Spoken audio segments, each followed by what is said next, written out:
1886లో అమెరికాలోని చికాగో నగరంలో కార్మికులంతా కూడా ఆ రోజు 14 నుంచి 18 గంటలు పనిచేసే పరిస్థితి ఉండేది. 8 గంటలు మాత్రమే పని దినాలు ఉండాలని చెప్పి ఆ రోజు సమ్మెకు పిలుపునిచ్చారు. దాని మీద ప్రభుత్వాలు పెద్ద ఎత్తున బాంబు దాడులు చేశారు, కాల్పులు చేశారు. అట్లాగే కార్మిక నాయకుల్ని ఉరిదీసి చంపేశారు. అలాంటి రక్త తర్పణలో భాగంగా వాళ్ళ బట్టల్ని ఎర్ర రక్తంలో తడిపి ఎర్ర జెండాని ఎగిరేసి ప్రపంచ కార్మికులంతా కూడా తమ హక్కుల కోసం పోరాడేటటువంటి స్ఫూర్తిని ఇచ్చేటట్టుగా ఈ మేడే అనేది వచ్చింది.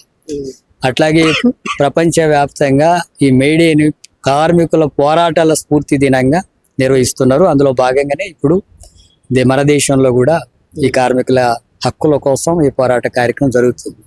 మన దేశంలో ఈ నెల 20 తారీఖున కార్మిక సంఘాలంతా కలిపి తమ హక్కుల కోసం, అంటే ముఖ్యంగా కనీస వేతన అమలు జరగాల, అట్లాగే ఈ మధ్యలో వాళ్ళ 27 చట్టాలంతా రద్దు చేసి 4 కోడ్లు తీసుకొచ్చి బీజేపీ కేంద్ర ప్రభుత్వం వాళ్ళకు సమ్మె చేసే హక్కు లేకుండా, సంఘం పెట్టే హక్కు లేకుండా, వేతనాలు పెంచమని అడిగే హక్కు లేకుండా చేసింది.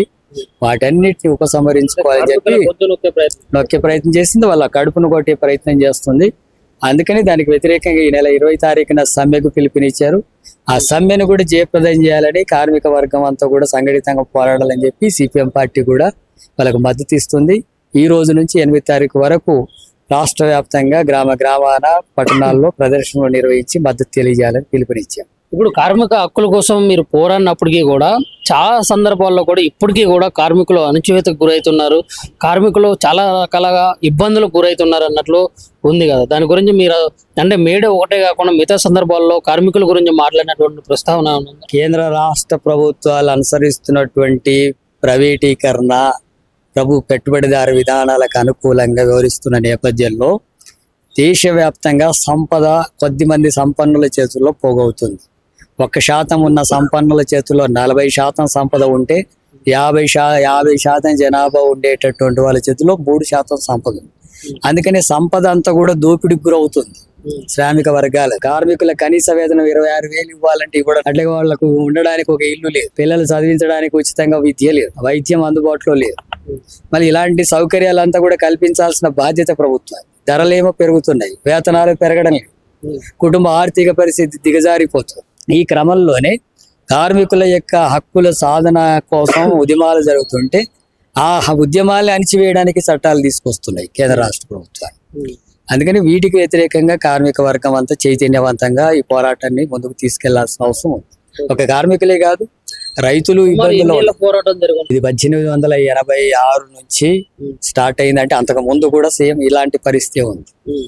ఇప్పుడు ఈ మధ్యలో బీజేపీ అధికారంలోకి వచ్చిన తర్వాత ఈ హక్కుల్ని రకాల రాసే చట్టాలని బీజేపీ 2014 నుంచి తీసుకొచ్చి, దాని తర్వాత మరింత తీవ్రమైన ఇబ్బందుల్ని ఈరోజు కార్మికులను పనిలో నుంచి తీసేస్తే అడిగే హక్కు లేదు, ఉద్యోగాలు పెట్టుకునే అవకాశం లేకుండా పోతుంది. అసలు అనేక మందిని తొలగిస్తున్నారు కార్మికులు. ప్రభుత్వ రంగ సంస్థలు మూతపడుతుంది, అమ్మేస్తున్నారు. ఇప్పుడు స్టీల్ ప్లాంట్ను కూడా అమ్మడానికి పూనుకుంటే కార్మికులు పోరాడుతున్నందుకు తాత్కాలికంగా ఆగింది. ఇలాంటి వైఖరి అనేది పూర్తిగా పెట్టుబడిదారులకు అనుకూలంగా వ్యవహరిస్తున్నప్పుడు కార్మికుల హక్కులు, వాళ్ళ జీవన పరిస్థితి దెబ్బతింటుంది. దానికి వ్యతిరేకంగా ఇప్పుడు కార్మిక వర్గం ఈ పోరాటాలు ముందుకు తీసుకెళ్ళాలి. అంటే రైతుల పరిస్థితి అట్టే, వ్యవసాయ కూలీల పరిస్థితి అట్లే. వ్యవసాయ కూలీలకు పని దొరకడం లేదు, వాళ్ళకి వేతనం రావడం లేదు, వాళ్ళకి నిధులు కేటాయించడం లేదు కేంద్రం. రైతులకు గిట్టుబాటు ధర లేదు, అప్పుల పాలవుతున్నారు, ఆత్మహత్యలు చేసుకుంటున్నారు. ఆ రకంగా రైతాంగానికి, కూలీలకు, కార్మికులకు, శ్రామిక వర్గాలకు వ్యతిరేకంగా ఉంది. ఉద్యోగాలు భర్తీ చేయడం లేదు, అందుకని నిరుద్యోగ సమస్య పెరిగింది. అట్లాగే కనీస సౌకర్యాలు పరిష్కరించడానికి ప్రభుత్వాలు సంక్షేమ పథకాలు చెప్తున్నారు.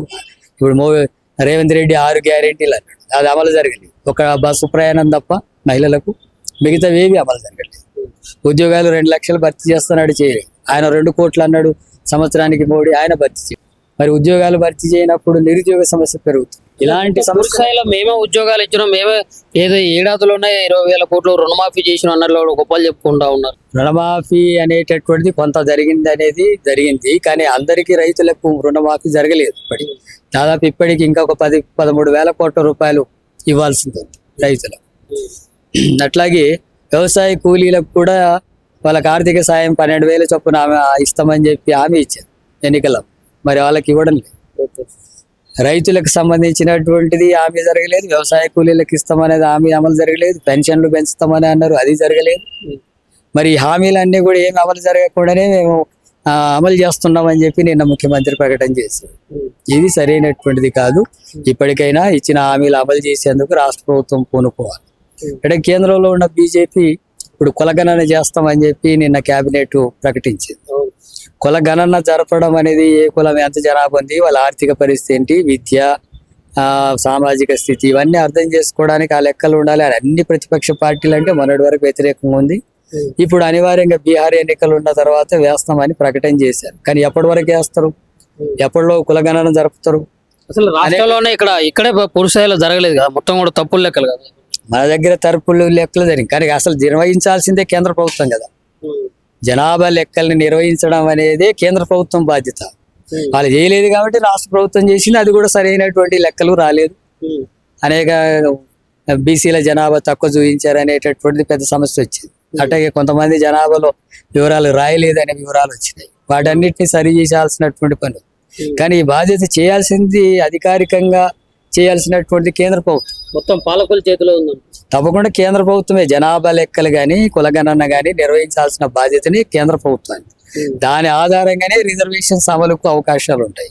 దాని ఆధారంగానే బడ్జెట్ లో నిధులు సంక్షేమ పథకాలకు, ఎస్సీ ఎస్టీ బీసీలకు, మహిళలకు, మైనార్టీలకు, అట్లాగే అగ్రకులాల్లోని పేదలకు ఏం జరగాలన్నా వాటి వివరాలు ఉన్నప్పుడే సాధ్యమవుతుంది.